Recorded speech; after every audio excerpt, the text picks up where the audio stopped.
आई भैया हम राकेश यादव पप्पू लोकगीत बिरहा गायक कलाकार आज पुनः फिर से नटराज स्टूडियो जौनपुर के धरती से ये वीडियो रिकॉर्डिंग हम लोग कर रहल बानी बिरहा के रूप में। अंकुर भैया के देख रेख में बिरहा रिकॉर्ड हो रहल बा। सूरज भैया, धीरज भैया, समाज जौन बा की बिरहा के तैयारी से जौन बा की रिकॉर्ड कर रहल बा। आशा नहीं बल्कि पूरा विश्वास बा आप लोग हर बिरहा जैसे एहू बिरहा के दुलार प्यार उतना ही दे जितना कि हर बिरहा के मिलेला। हमरे बिरहा में 4 लाइन भूमिका लगल मास्टर साहब कैसे बा।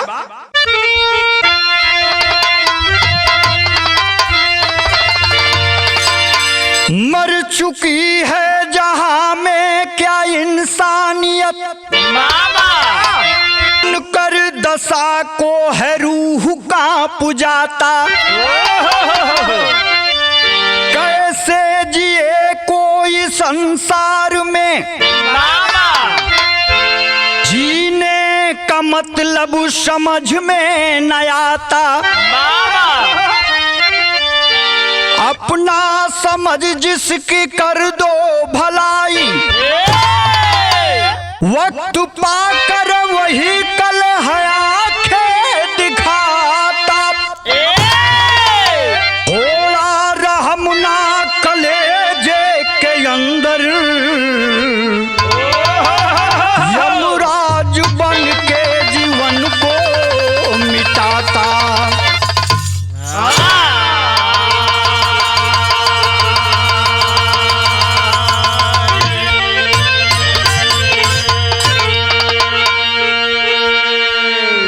कभी भूमिका के लाइन में बड़ा ऊंचा संदेश दिले हुए। अपना समझ जिसकी कर दो भलाई, वक्त पाकर वही कल है आंखें दिखाता। थोड़ा रहम ना कलेजे के अंदर, यमराज बन के जीवन को मिटाता। ए भैया भलाई का ही जमाना ना, लेकिन जेके समाज सेवा का भलाई का लत लग गई है तफीम जैसे काम करेला। वो आगे पीछे ना देखी, केहू का आंसू पोछले में ओके आनंद आवेला। हमरे बिरहा में गजल का एगो टुकड़ा लगल है मास्टर साहब कैसे।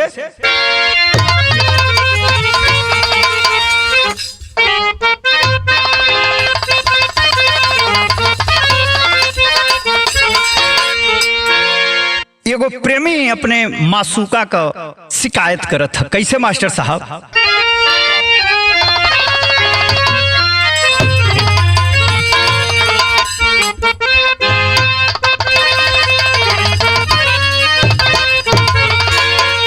उससे मांगा था मैंने ये दिल प्यार से, उससे मांगा था मैंने ये दिल प्यार से, उससे मांगा था मैंने ये दिल प्यार से। दिल के बदले, दिल के बदले, दिल के बदले वो दिल में जहर भर गई।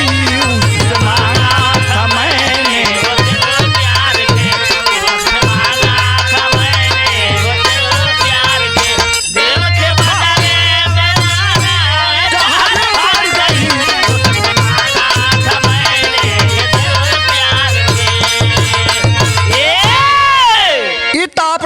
मौज बदे गजल का लाइन रहल है, लेकिन भाव कितना सुंदर समाज का आईना दिखावे बदे कवि जी लिखत हुआ का।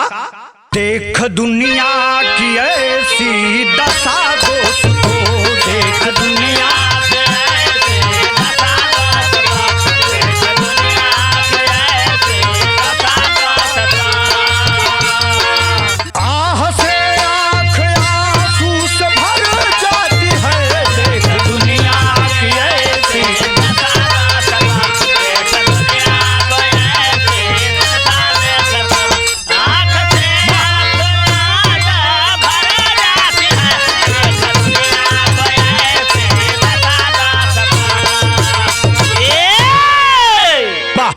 देख दुनिया के ऐसी दशा दोस्तों, आह से आंख आंसू से भर जाती है।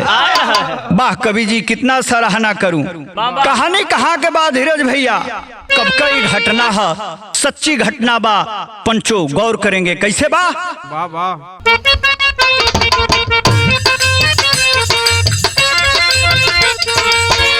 करे जहाँ में कोई किसी की भलाई क्या, भलाई करने पर भी मिलता है बुराई क्या।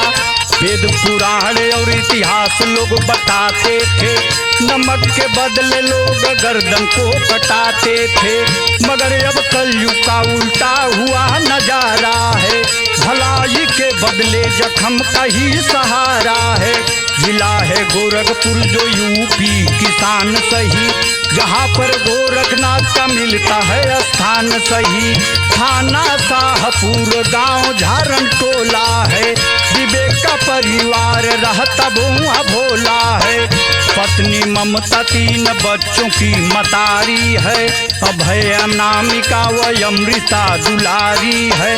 पति है करता बापू सीमा की रखवाली है, पति है करता बापू सीमा की रखवाली है। घर की पत्नी तब संभाली जिम्मेदारी है।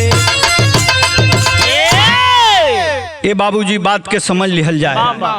बिरहा में आगे बढ़ला से पहले एकदम 35 mm फिल्म जैसे आग के सामने आप लोगों के बड़े पर्दे पर महसूस होने लगी हमारी कहानी। गोरखपुर जिला शाहपुर थाना के अंतर्गत झरना एगो टोला बा, छोटी मुखी गांव बा। वहाँ इतना खतरनाक भयावह नरसंहार भइल जौन पेपर पत्रिका टीवी टेलीविजन में एगो चर्चा का विषय रहल। विवेक फौजी बना, विवेक कुमार सेना में देश का सेवा करत हुआ, ममता उनको अर्धांगिनी हो। 3 गो संतान बा, छोटका बेटा का नाम अभय बा, 12 साल का बिटिया अनामिका, 14 साल का हो। अब 16वीं बसंत के देखे वाली बा अमृता। कुल मिला के 5 लोग परिवार में बा। हंसी खुशी से परिवार चलत ह। पिताजी छुट्टी पर आयल रहना, और जब जाए लगल हुआ एगो बात कहना सचेत करके समझावत हूँ अपने परिवार के। एकरी पहले एगो धुन लगल मास्टर साहब कैसे।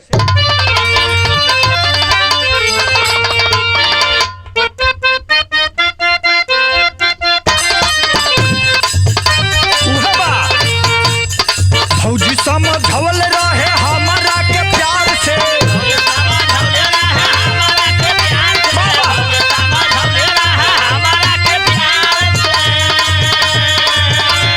ननदी कहत बा कि हम भौजी का बात ना मनली, आज हमार जाड़ा बेकार में जाता। भौजी समझवल रहे हमारा के प्यार से, जाड़ में ना झगड़ा कोई जाला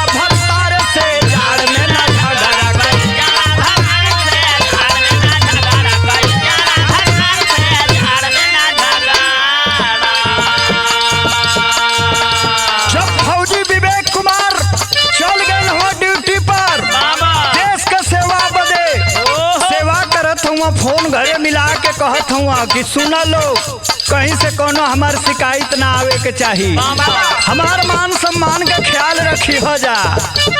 कहत हुआ का हंसी खुशी बीत लागल बाबू हो सब मरिया,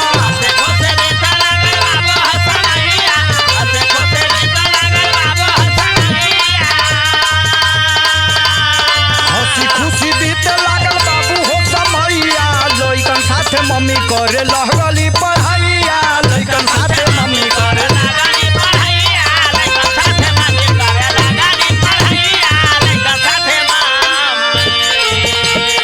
हंसी खुशी परिवार चलता आगे बढ़ता।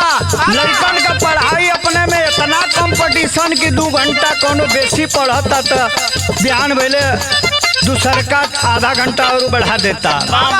स्कूल ट्यूशन दोनों कोई बा जरूरी,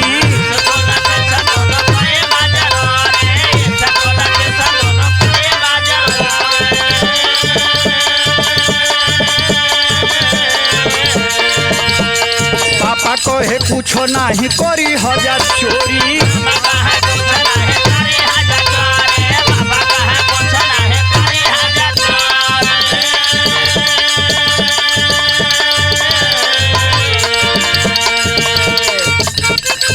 और बहन करे के बात बहुत चढ़ैया,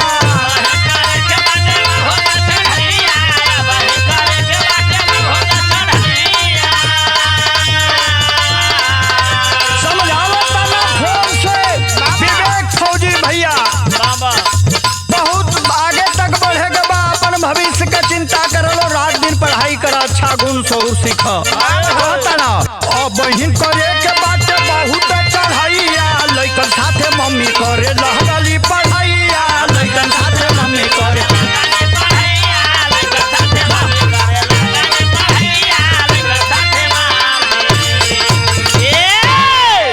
भैया जितना पिताजी कहत हम मम्मी कहत तारी वही हिसाब से लइकन का परवरिश आगे बढ़ता।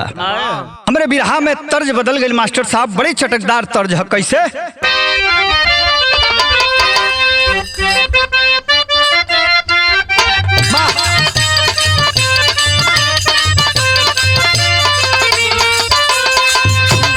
एगो नई नवेली दुल्हन धीरज भैया उदास बैठल बा, हर आगे पूछो तारी सब का बात बा हो। राजा जी चल गई न तो मन नहीं खेलागत का, कहता न गेरे दिल्ली बम्बई कलकत्ता नहीं खाऊ तो उड़ गई न प्लेन से। कहत या का कहिले जब से बाहर याद आवे बार बार हो चिड़ैया बन के उड़ गईले।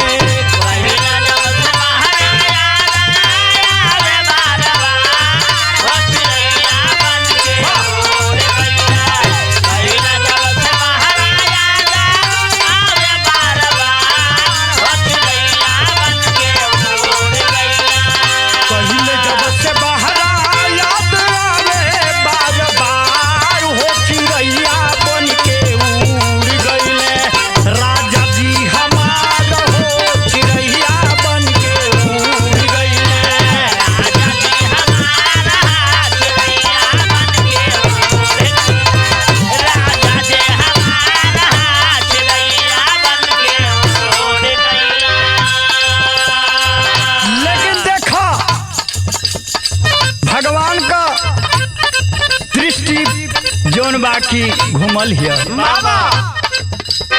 अब जवन बाकी परिवार पर बुरी नजर लग गई।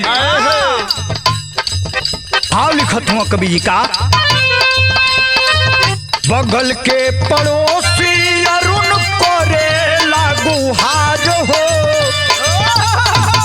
बगल के पड़ोसी अरुण करे लागू हार हो कि भौजी हमार सुन ला।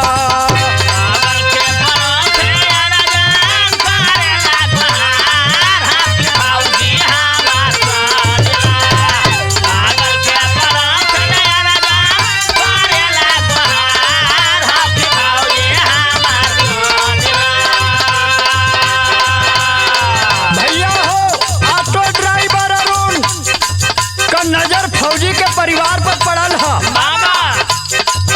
ससुरा का नियत खराब हो गई। कोनो न कोनो बहाना खोज के भौजी से हंसी मजाक करे खातिर, हाल चाल पूछे खातिर रोज प्रतिदिन पहुँचले रहता कोनो न कोनो टाइम। बगल के पड़ोसी अरुण करे लागो हार हो कि भौजी हमार सुन ला।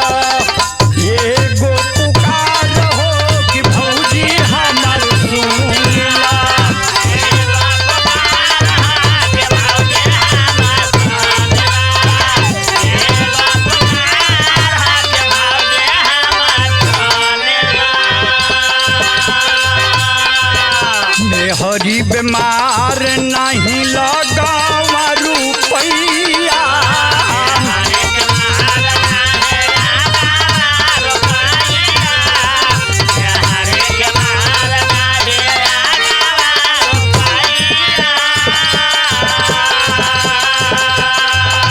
अभी ना समझ कैसे कराई हम दवैया।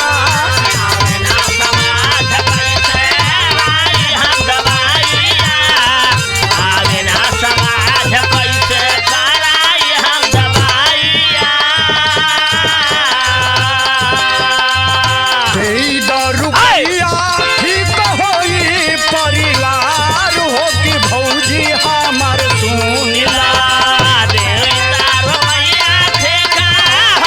परिवार हो कि भौजी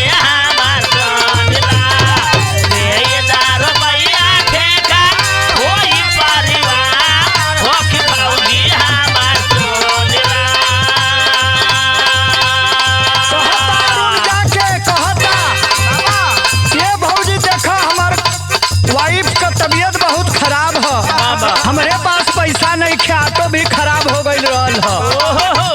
सगरी पैसा हमार मिस्त्री ले लिहलस। कुछ पैसा दे दो नहीं तो लागत था कि हमारे साथ छोड़ दे हमारे मेहरारू। तुरंत 20,000 रुपया वो फौजी की पत्नी ममता देती है और ले जाकर दवा कराता है। इसके बाद और घनिष्ठता बन गई है, इसलिए कहना है दे 10 रुपया ठीक होई परिवार हो कि भौजी हमार सुन ला, एगो पुकार हो कि भौजी हमार सुन ला, एगो पुकार हो कि भौजी हमार सुन ला, एगो पुकार हो कि भौजी हमार सुन ला। लेकिन विधि का विधान देखिए भैया, 20,000 रुपया लेके अरुण जाके शराब पियता, दारू पियता, जुआ खेलता, कौनो पत्नी बीमार उमार ना रहल ओकर। विदेशिया में भाव लिखत हुआ कभी का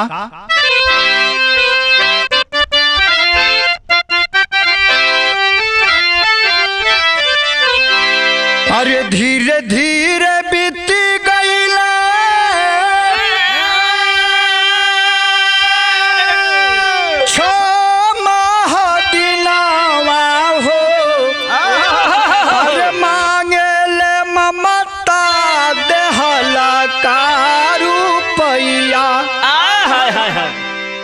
भैया तो हर बारे आवे वाला घरवा तो अमंगी है सबया सर पर बलैया।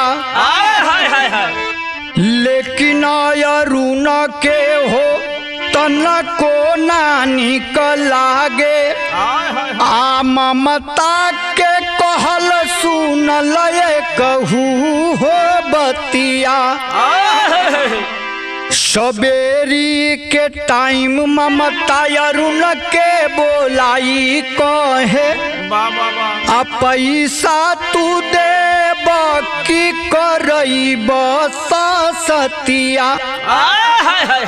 बतिया के सुनी अरुण हाथवा के जोड़ कहे देब कुल रुपया तो है आजुए की रतिया।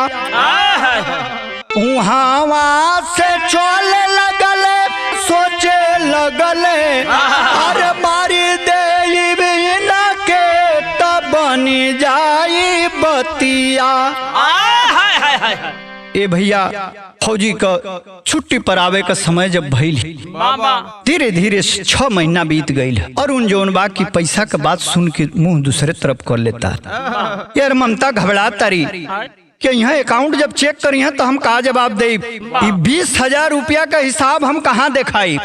अरुण पर जब दबाव डलले है ममता ला के पैसा दे दूं तुम्हारे भैया, हम मारेंगे पीटेंगे। अब ये समझ गया है अरुण, जब अरुण समझ गया है कि पैसा अब देना ही पड़ेगा तो एगो करीब मन में खतरनाक प्लान आयल है बाबू। ये हमें कभी के मजबूरन टेरी के भाव में कहे के पड़ल है का।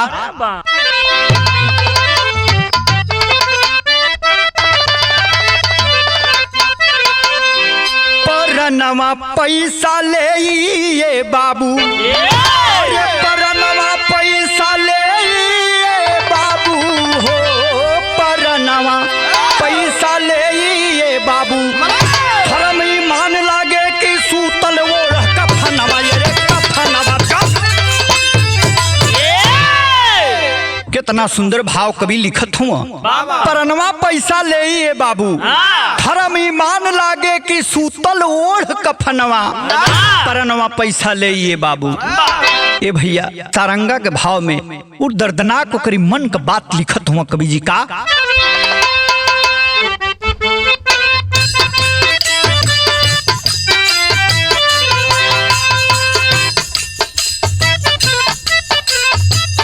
दिनमा बीतल भइली रात के समैया हो, रात के समैया हो, सपना सजवल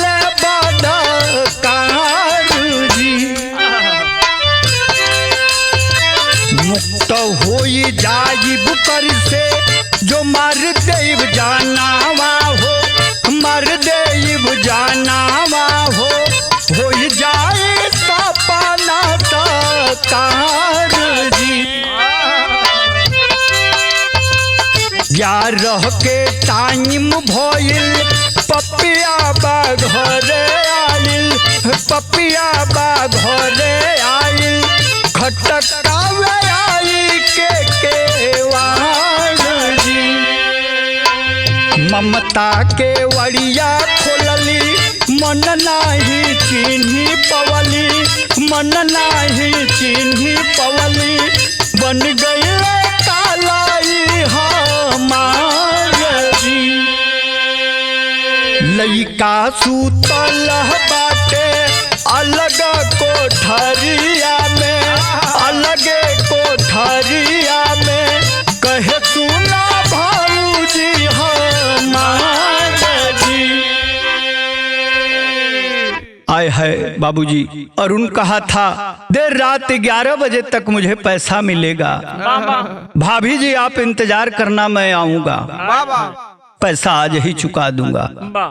आप इतना हमारी मदद, आपको मैं संकट में देख सकता हूँ। ये बाबू ओकरी मन में बड़ा खुराफात बड़ियार रह, वो सोचता कि आज चलब जौन हक अपने मन का इच्छा भी पूरा कर, आप पैसा लेन देन का झमलवे खत्म कर दे। हमरे बिरहा में तर्ज लगल बा, बड़ी कचा का तर्ज है मास्टर साहब। कैसे?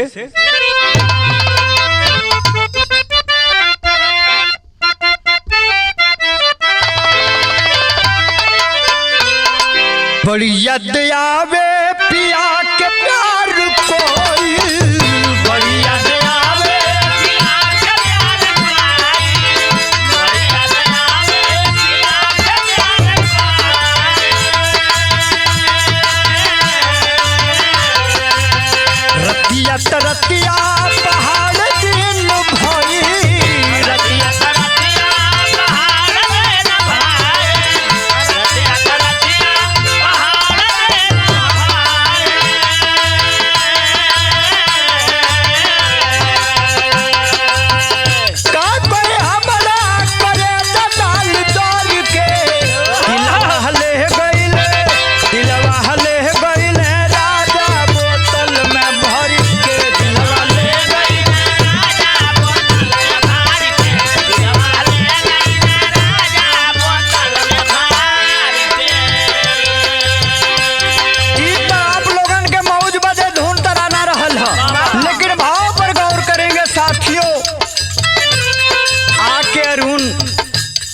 दरवाजा खटखटौले है 11 बजे। फौजी धधा के जाके खुलले है कि चल धर्म का देवर बेटा मन ले रही। हाँ, समय से लिया के पैसा दे दिया, हमारी इज्जत बच गई, नहीं तो तुहार भैया हमके मरता फिरता कहता कि अपने मन का भइल है, बड़ा दानी भइल है, ये सब बंद कर दे। भाव लगल बा का? तोहरा के देख भौजी हम तिल मिलाई, तोहरा के देख भौजी हम तिल मिलाई, तोहरा के देख भौजी हम तिल मिलाई।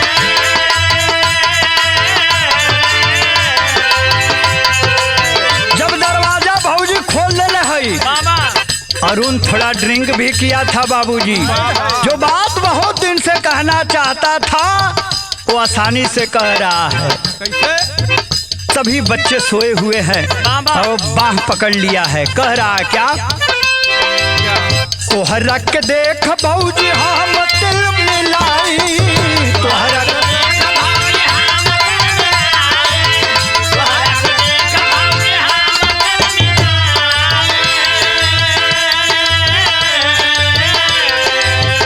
लाज संकोच हम कुछ कह न पाई, लाज संकोच हम कुछ कह न पाई, लाज संकोच हम कुछ कह न पाई।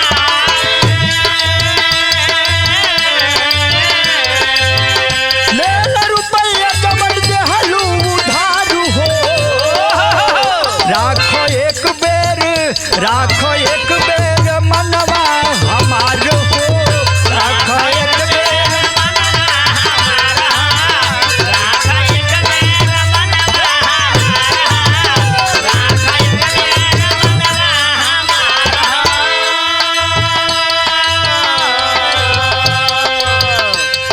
पैसा के दे रुमाल लपेट के हाथे में रखले बा नकली नोट को कहता है देखो पैसा लेके चले लेकिन बड़ा दिन से वो बात मन में दबा के रखले रही। भाभी बहुत हम प्यार करते हैं, बहुत पसंद करते हैं आप। कोई देख नहीं रहा, सारे बच्चे अलग अलग अपने अपने रूम में सोए हुए हैं। कहलत चुनली हम ममता जब पिया के बात हो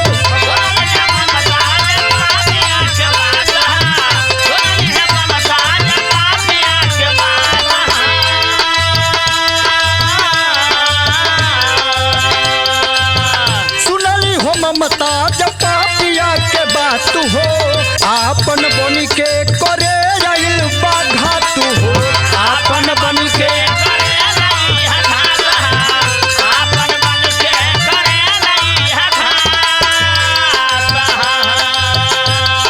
मुहवा के बंद करी कर लाऊ घारू हो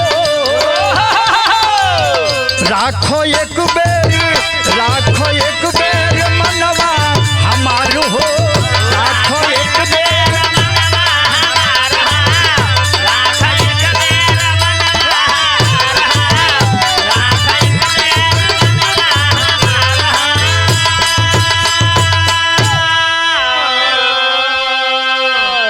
ममता को बाहों में भर लेता है अरुण गद्दार। ये भैया चुमे चाटे लगल है, ममता का भी मन पिघल गया। काफी दिन हो गया था फौजी पति को दूर हुए, सोठी में भाव लगल है।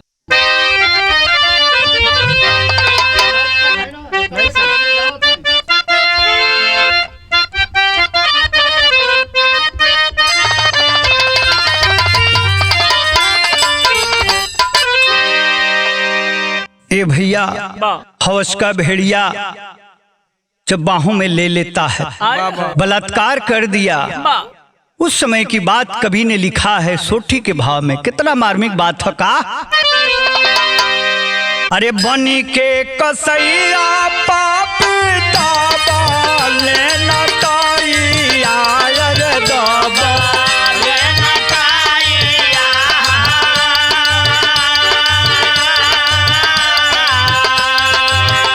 बनी के कसैया पापी दाबा लेना ताई आयर दाबा लेना ताई हो लसिया के करे बलात्कार न होला किया हो रमला लसिया के करे बलात्कार न होला किया हो लसिया के करे बलात्कार न होला।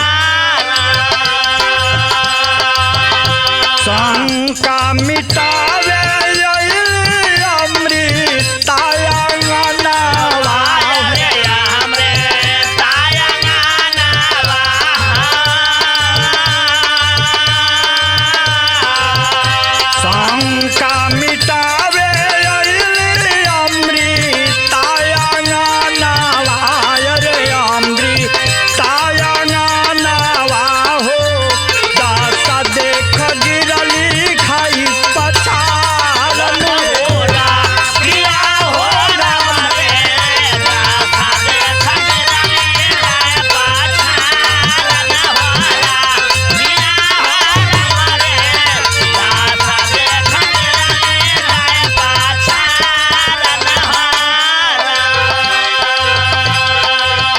ममता के छोड़ी दौड़ल अमृता पर पापिया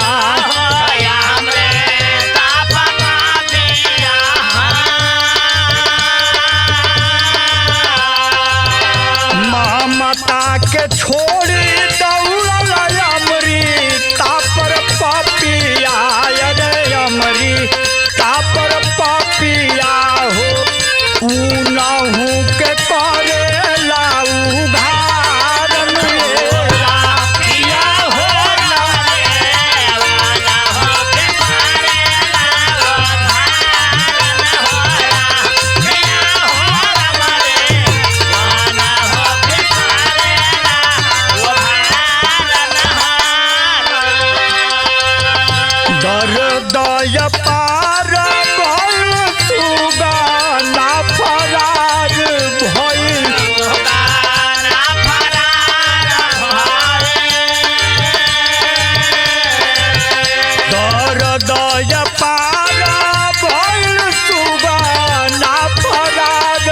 भइल सुगा ना फरार भइल टूटल जब सासिया के तार नुएला किया हो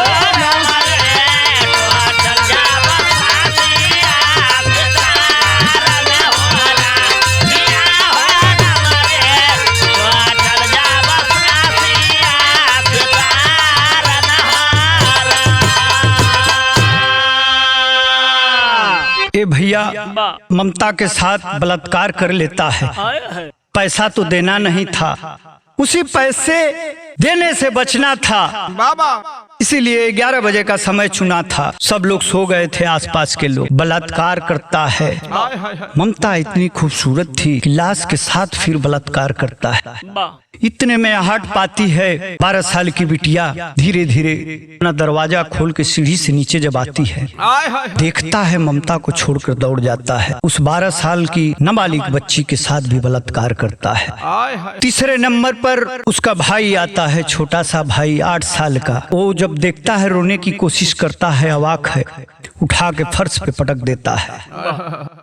इसी तरह से जो 14 साल की बेटी थी वो अभी सोई हुई थी। हमारे बिरहा में तर्ज बदल गई मास्टर।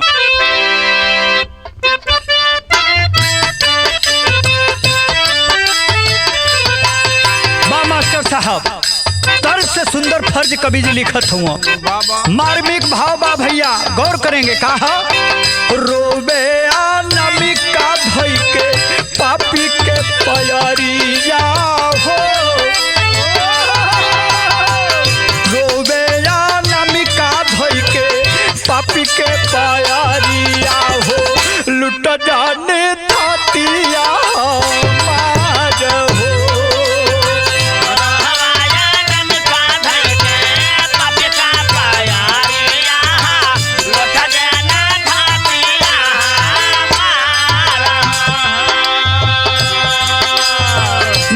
मम्मी दीदी दीदी कही के बुलावे, बाकी बचावे खातिर केहू ना आवे हो। निदिया टूटल जब अभय बिरानावा के, निदिया टूटल जब अभय बिरानावा के, तीन देखा भइले लाचार हो।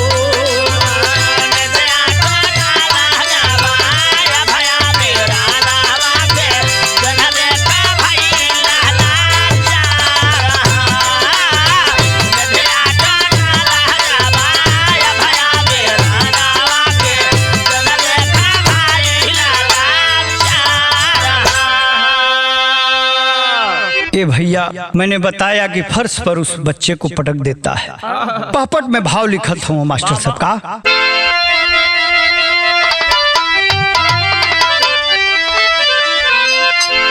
करे अनामिका साथे में मन मनिया पपिया रतिया के, पहले सहन ना दर्द छोड़ली दुनिया पपिया रतिया के।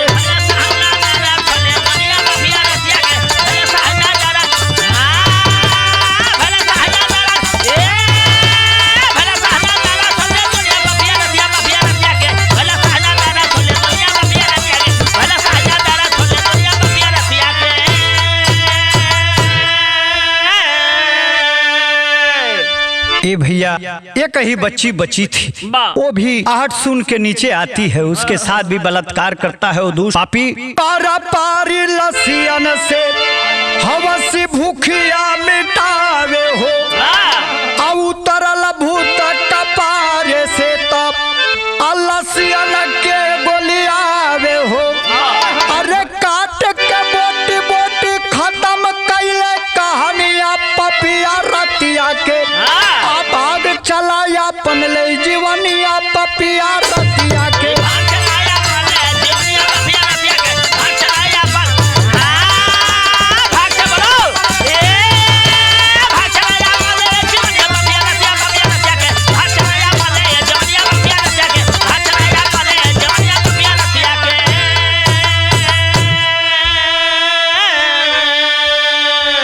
दोनों लड़कियों के साथ लाश बनी उस खूबसूरत लाश का पुनः बलात्कार करता है। जब मन भर गया, थक गया है, बाहर से दरवाजा बंद करके और भाग जाता है। बाबूजी आल्हा में समाज के बतावत हूँ कवि जी का,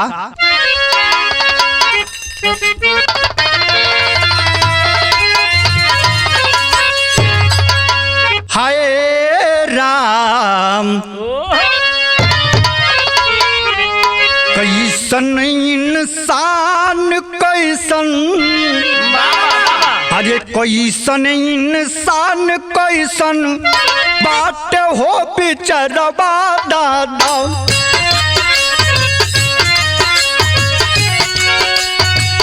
भलाई के बदले मिले मौका उपहार,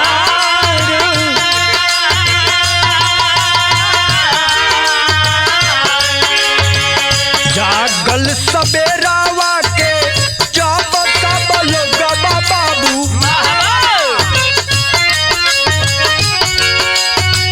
देखी के हलतिया सब भगइल लाचार,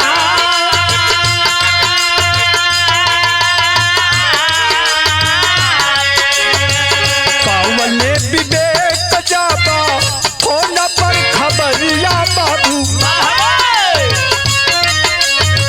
घटना के सुन के होई कोई लंगा,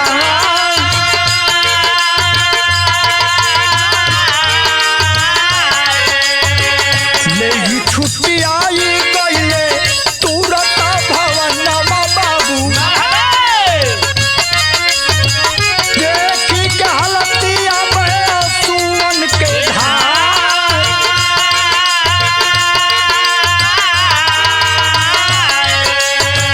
शासन पर शासन झूठी कोइले दुअर बाबू, दृश्य देखी सबाई के घूमल बाट पार,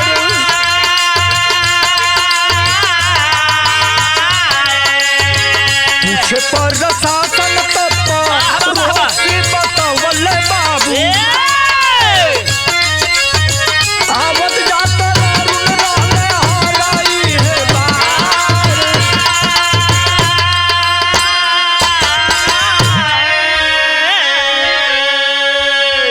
ए भैया फौजी जवान छुट्टी लेकर आते हैं घर, सरहद की रखवाली करने वाले वो जवान सिपाही का परिवार बूटी बूटी कट गया, कोई रखवाला नहीं मिला। भैया हो, जब पुलिस डीएमएसपी सारे पदाधिकारी अधिकारी मौजूद होते हैं, फौरन एक स्पेशल टीम गठित की जाती है। छानबीन जब होके लगल, पड़ोसी बतौले हम सब कि हेलमेट लगाकर बाइक लेकर के सुबह शाम एक लड़का आता था।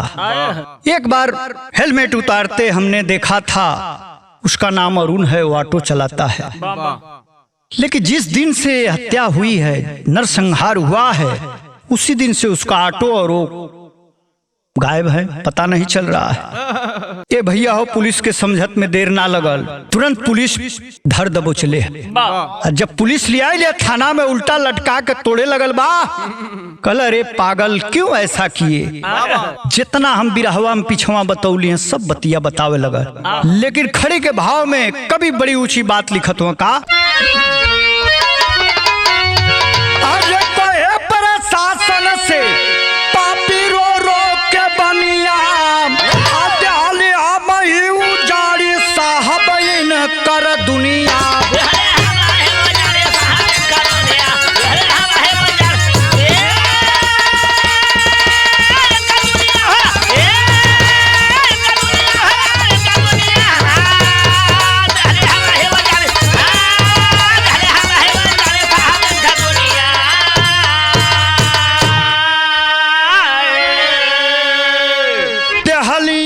करे औरत हमके 20,000 हो, कुछ दिन बीतला पर करे लगल तकरार हो। अरे कहे कि तोहर भूलवा देव मन मनिया हमरे साहब हो, हम ही उजरलीन कर दुनिया हमरे साहब हो। जब मार पड़ल है बतावे लगल, साथ साथ सब बात बता दिलस कि देखो भाभी भाभी कह के बड़ा प्यार दुलार हम पावत रही हाँ। 20,000 रुपया लेहली, महंगाई के चलते ऑटो से इनकम उतना ना होत रहल है कि हम 20,000 रुपया चुका पाई। हमके लगली है डांटे धमकावे, हम सोचले हैं कि काहे ना पैसा का लेने देन खत्म कर दे हमेशा खाती। अरे पापी नीच, पता नहीं है कि तुमने कितना बड़ा गुनाह कर दिया।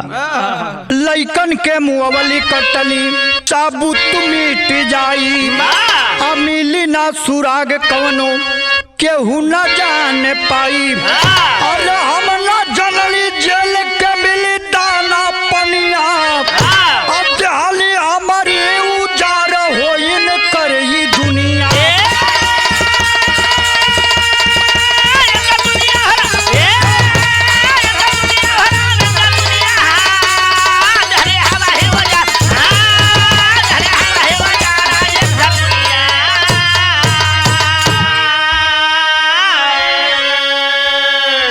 कुसुमपरा गुरुदेव भोला शिशक रहा ईमान, कहे गुरु काशी सुरेंद्र अरे किसका कौन ठिकान हो।